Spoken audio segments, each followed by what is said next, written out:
everyone, and welcome to the Brighter Together podcast. My name is Janet Courtney, and my guest today is Melody Maitland. Melody is the Director of Student Services, and she is at Capital City Public Charter School, and she is at the middle school, and she is located in Washington, D.C. Melody, thank you so much for being here today. Thank you for having me. So tell us a little bit, Melody, about your background and about the school that you work at. We'd love to hear about it. Great. So I've been at this current school for the past 3 academic years. Previous to that, I was at a different charter school in the district, and I was a founding team member both as their director of student support services and then their chief of staff. Senior leadership wasn't the place for me because I really wanted more direct interaction with both students and staff. I came back to being a director of student services. Previous to that, I was a special education teacher.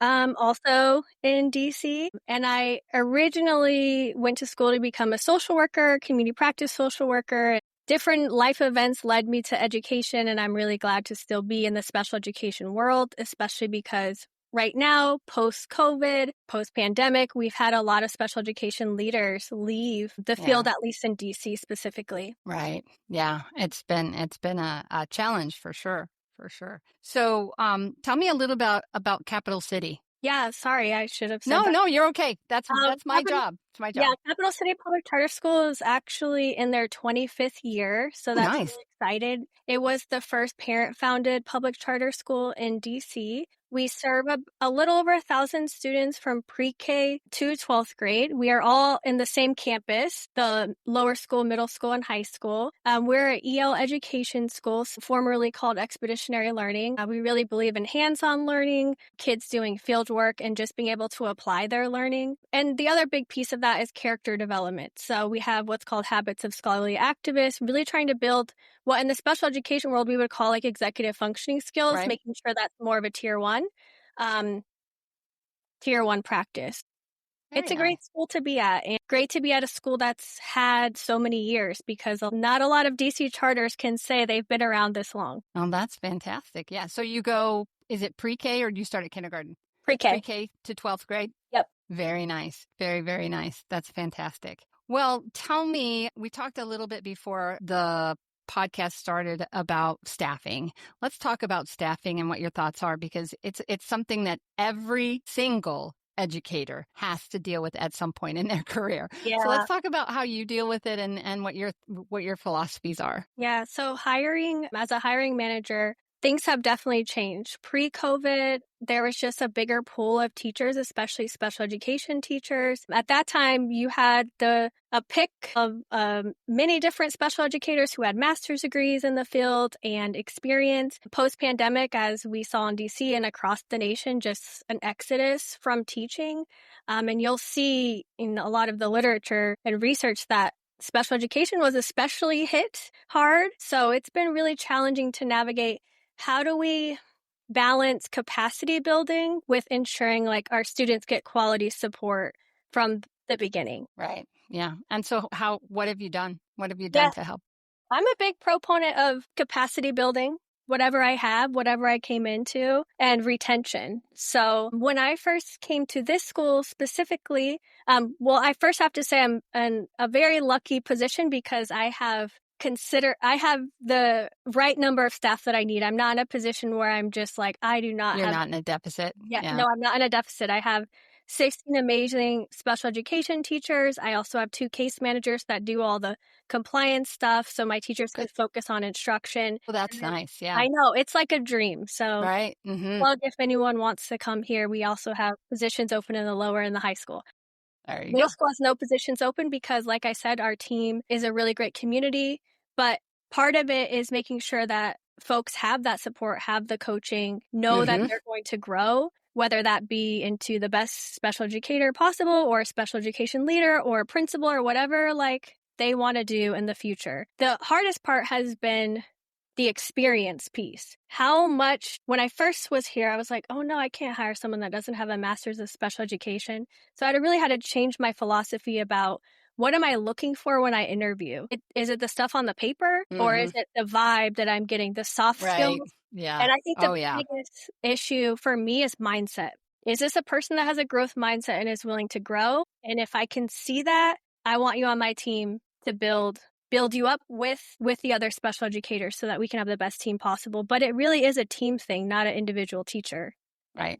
Yeah, that's great. One of the things we do at Lighthouse is everybody gets a mentor. No matter how long you've been a therapist, you get a mentor because, whether you've done teletherapy or you've done a hybrid model or you haven't or you've been in pediatrics but you've never been in schools or whatever the situation is, we never want anybody to feel like you're out on an island. And when you do teletherapy, it can be isolating because, you're logging in all the time and sometimes you're the only one home. So it can be. And so we always make sure we have somebody for them to reach out to answer questions. We always tell people too, there's no stupid question here. The only stupid question is when you don't ask. So ask the questions, right? So I think you and I get that philosophy the same. We want good people. We want people because ultimately the ultimate goal is the student, right? It's the kids. That's what we're here for. We're here to service the kids. And if you hire good people that love the kids and can love on the kids and help them, then that's half the battle. That's half the battle for sure. I would say that's like 80% of the battle. Yeah, you're right. It is more than half the battle. You're absolutely right. And the rest of it can be taught. You can learn how to do the rest of it, right?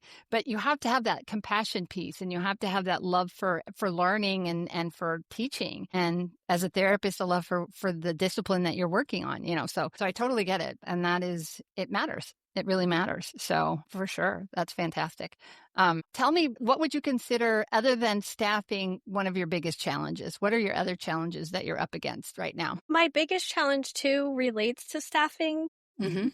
but more in a philosophical sense, because like I said, I am in a really lucky position that I do have the staffing that I need. But what I've experienced at previous schools and also with some of my colleagues in the field is this idea that if we just put a body on the problem, it will solve it. And I think that's why we're seeing an increase in dedicated aides, paraprofessionals, because it's like, oh, this kid has a behavior issue. Like, let's just have an adult follow them all day. So for me, I've really been trying to figure out, how do we build program quality? So for example, this year, when I look at lesson plans for all of my teachers, I'm looking at specially designed instruction. I have a quality indicators checklist that I did not make up myself, but from Marilyn Friend, specifically around co-teaching, because almost all of our classes are co-taught, even though we do have the full spectrum of services. So really trying to put systems in place to grow folks and to help them build the skills instead of feeling like, okay, if there's a problem, then someone else needs to come fix it. I just think that we're still shifting that focus. And I also think it's because I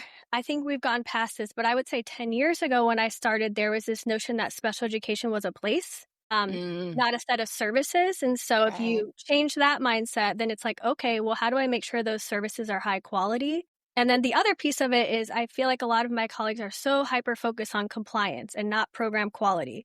But if you reverse it and you have great program quality, your compliance is going to be right? And then everyone's going to have less headaches, especially in DC, where it's a very litigious environment for special education specifically. Yeah, for sure. And what do you do to help keep your staff from burning out in their positions? What kinds of things do you do for that? Because it does happen, right? Yeah, I think for us, like I said, where we have a lot of staffing. So for example, our special educators have the same co-teacher all day, one prep.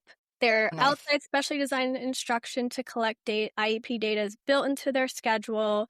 Their common planning is built into their schedule. So they're not having to do these dual roles that a lot of special educators across the country, and when I was trained, had to do, which is be a case manager and a teacher. So being able to focus on instruction, I think, is a big reason why teachers continue to come back to our school. Right.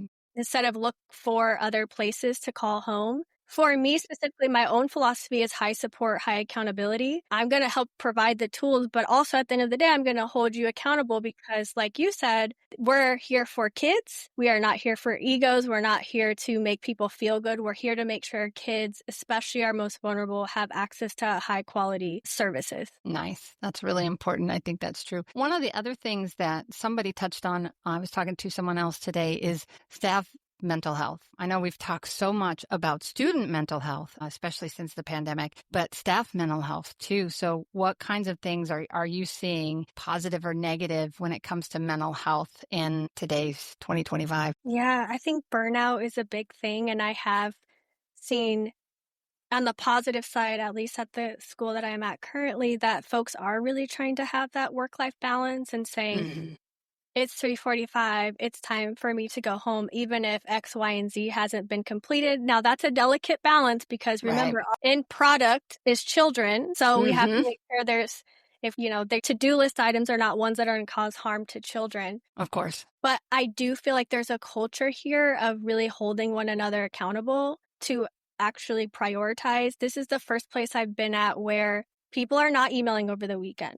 There's not a culture of emailing at night. And so if you get an email at night or a weekend, you know it's something very urgent. Mm-hmm. You're more willing to check it and look at it. So there's that culture. The other piece, at least for my team, is that team piece. Like we actually do outings together and have inclusion nights. In fact, last Nice. Friday, we went to a baseball game together.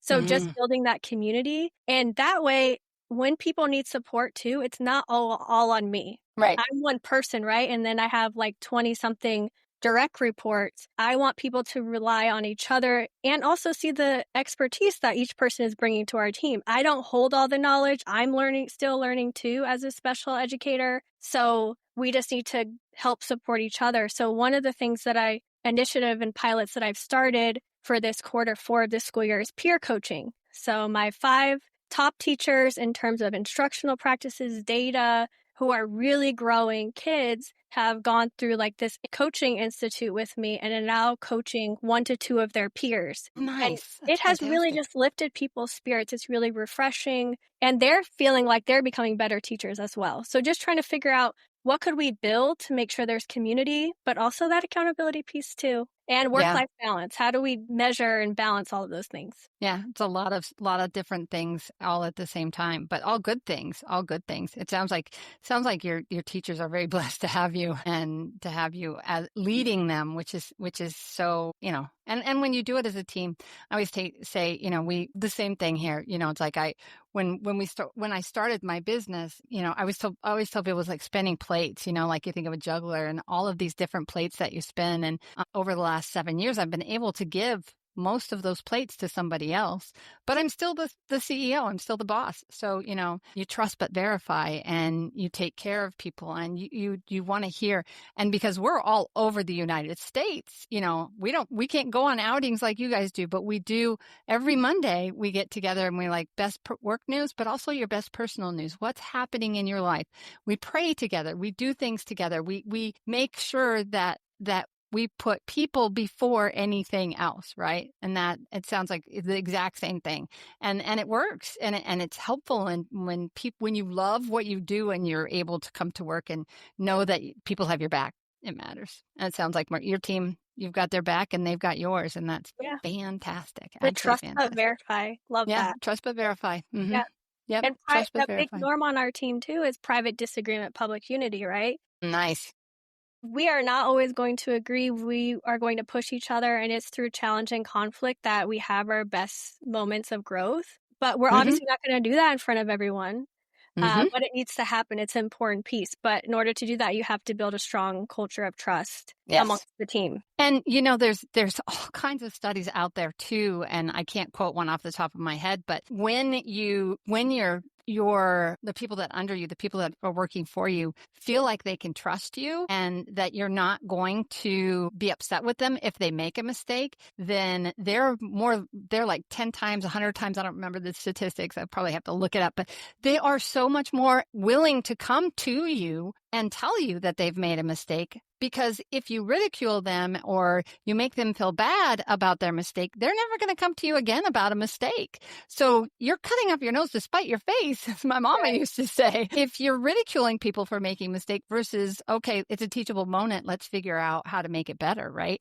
And then the next time that something happens, they're going to come to you again and I've had people come to me and tell me they did something and I was like, okay, it's like, did you fix it? Yeah. So onward. we go onward, and again, it goes back to that trust but verify and, giving people the grace to make a mistake and learn from it. And I always tell people too, whenever there's a conflict, there isn't just one complete right answer. Everybody comes to it from their own perspective of, who I am as a woman, as a owner, as a therapist, as a mom, a wife. I have all of those things, and I take all of those things into every situation. So what I hear versus what my director of marketing, Mark Wallenwein, what he hears, because he's not a woman, and that's just one piece of it.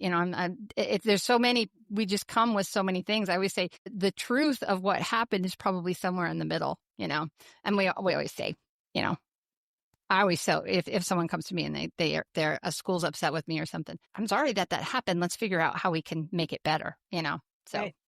And that sometimes piece. Yeah, go ahead. I'm sorry. No, I cut you off. Go ahead. Sorry. No, I was just saying sometimes it is just let's recognize it and move on. And sometimes it's a change for us as a therapy company. It's a change of therapist. Sometimes, when mom's upset, there's and she has a right to her feelings, right? So we always want to just go, okay, the relationship is broken, but we're going to move on and we're going to provide somebody else. And I always tell that therapist, it's probably not anything that you did. It may have been taken out of context. It doesn't matter. The point is we want to make sure that child still continues to get the services that they need. And if that trust is broken, you can't, so especially with the parents, it's too important. So, yeah. So it's important to never sweep it under the rug. So, well, that's what I was going to hit on is that sometimes when you don't listen to things and people hide them, it makes problems that are much harder to clean up. But also like that identity piece is so critical because when we are managing and leading across lines of difference, like you said, people are going to see things from a different vantage point based on different identity markers that they may have. So the other piece of it is there may be people who don't feel comfortable coming to me to say, I made this mistake or whatnot. My hope is that I built a culture where they can come to each other, the person that they feel comfortable with, and that person can say, oh, no, that's cool. You've got this. Or actually, we need to go let Melody know. I can come with you if you want. So the thing about it is it doesn't always have to be me. And I think that what for at least my leadership philosophy is that if I can be taken from the equation and it can still be solved, like the things still go on, then I've done my job, right? Right. If it overly relies on me as a talking head, it's not an effective program. The systems are not there. Well, that's such a good point. I'll tell you one more story from me. I got COVID and I think it was 22, January of 2022. And I had pneumonia. I was running my business and I was pushing through, not listening to my body, not, just trying to get through. And I got COVID pneumonia. I was bad. And I was down and out for 2 weeks. And that's when I knew Lighthouse was okay because it kept going, whether I was alive or well or whatever. My daughter picked up, we're a family company. So, and all of my whole team, they just rallied around what needed to be done and kept going. And knew that they could. And that's truly, I mean, when you, as an entrepreneur, when you start something, it's like, if you don't give things away, your business is never going to grow, right? It's the same philosophy. And so when that happened and I saw my team continue and do their jobs and without me overseeing them, I knew we were good. And it was amazing. It's an amazing place to be. Testament to you. You built their capacity. I'm sure they weren't bothering you with questions. How do you do this? How do you do that? They couldn't. I was in bed. Yeah, but that's what it should be, right? Like people should be able to be allowed to be sick. Obviously we don't want to, but that's, life. So yeah, that trust and being able to give away things. Hard exactly. Sometimes. And it might take a little bit more time too, because yes, the easy thing for some things is like, I'll just do it. It'll take me 2 seconds. But if I just spend that 20 minutes to teach someone how to do it, then I don't have to do 20 seconds 10 times or whatever. Exactly. Or 100 times, right? Yeah, however many times. All right. We are almost out of time. I probably have talked more than I should have, but it's been a great conversation. So Melody, I thank you so much. I have one last question that I ask every single podcast guest that I have. I think I missed one. If you could miraculously solve one challenge in your school, what would you want to solve? Just boom, it's fixed. What would it be? Tough question, I know. The gap in the achievement gap, for sure. Like if Awesome. all of our kids could start every grade on grade level, both academically, but social, emotionally, my gosh, that would be amazing. Yeah. Good one. That's a really good one. Melody, thank you so much for your time. It has been an awesome conversation. Where should people go if they want to learn more about Melody Maitland or Capital City Public Charter Schools? I mean, we Google us. Yeah. Yeah. See Okay. what comes up. That might be kind of fun. But I mean, Capital City obviously has a website which actually was just redone. So you can go there to learn more. All the staff bios are on there. And then I'm of course on LinkedIn. So if people want to connect that way, I'm happy to do Fantastic. that. Awesome. Okay. Well, thank you again. And it has been a true pleasure. Thank you. Likewise.